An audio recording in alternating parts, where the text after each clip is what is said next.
our longest trusted English newspaper since 1898. Now available digitally. Computer, order the Manila Times Digital Edition.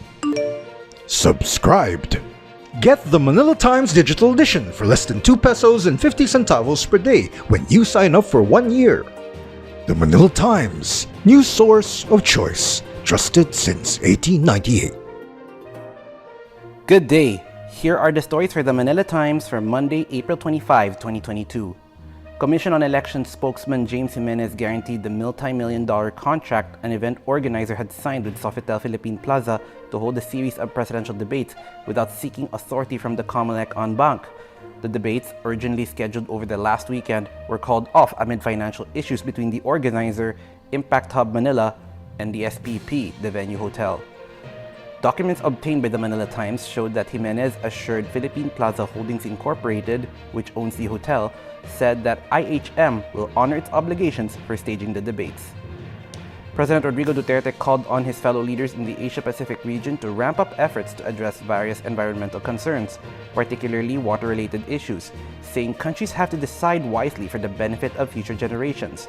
Water, being a vital resource for humans and ecosystems to survive and thrive, is and must always be considered a basic human right, he said. Duterte cited the Philippines as an example, saying that the country faces an enormous challenge to ensure people's access to safe, affordable, and accessible water.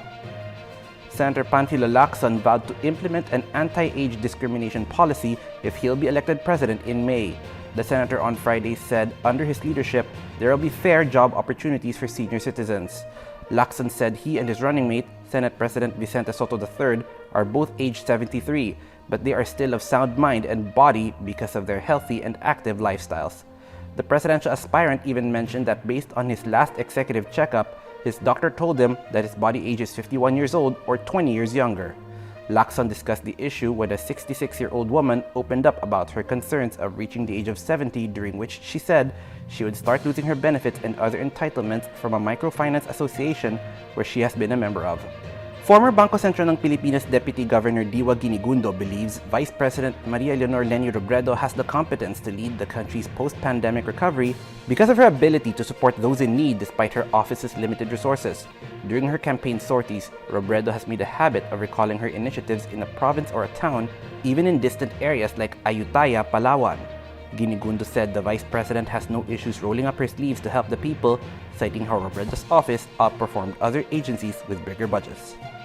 The campaign team of former Senator Ferdinand Bongbong Marcos Jr. and his running mate Davao City Mayor Sara Duterte Carpio in Negros Occidental denied allegations that supporters of another candidate were harassed. Former Murcia Mayor Sonny Coscuela said he issued a statement after his cousin and former Governor Rafael Coscuela claimed in a news conference on Friday that they received reports that dirty tricks were employed against the supporters of Vice President Maria Leonor Leni Robredo.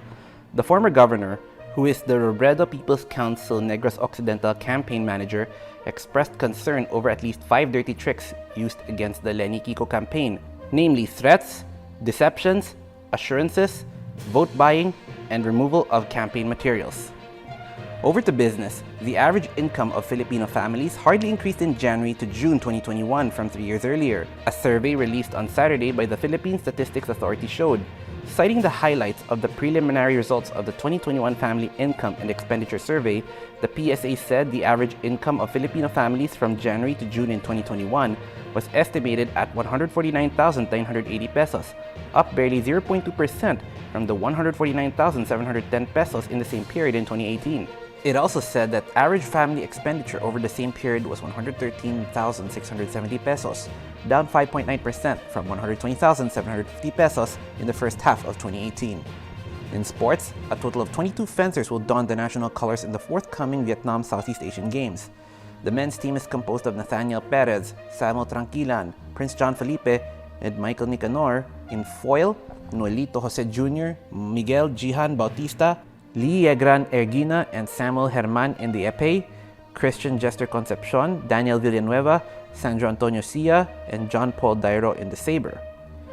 The women's squad, on the other hand, is comprised of Jeline Nicanor, Nicole Alain Corti, Queen Dalmasio, and Kimberly Kabahalan in the saber, and Samantha Kyle Katantan, Maxine Esteban, Wilhelmina Lozada and Justin Gil Tino in the foil. Lozada and Tino are also in the epee category together with Ana Gabriel Ginto and Ivy Claire Dinoy. Rigoberto Tiglao and Father Ranilio Aquino are today's front page columnists. Tiglao analyzes 3 factors on Bongbong Marcos's high rankings in surveys, while Father Aquino discusses the biblical statement, "It is the Lord." Today's editorial believes the mandates in state universities and colleges need to be updated. Read a full version on the paper's opinion section or listen to the voice of the Times. For more news and information, get a copy of the Manila Times on print, subscribe to its digital edition, or log on to www.manilatimes.net. Follow us on Twitter, Facebook, or Instagram, and keep up with the Times. On behalf of the Manila Times, this is Arik John Seco reporting. Have a safe week ahead.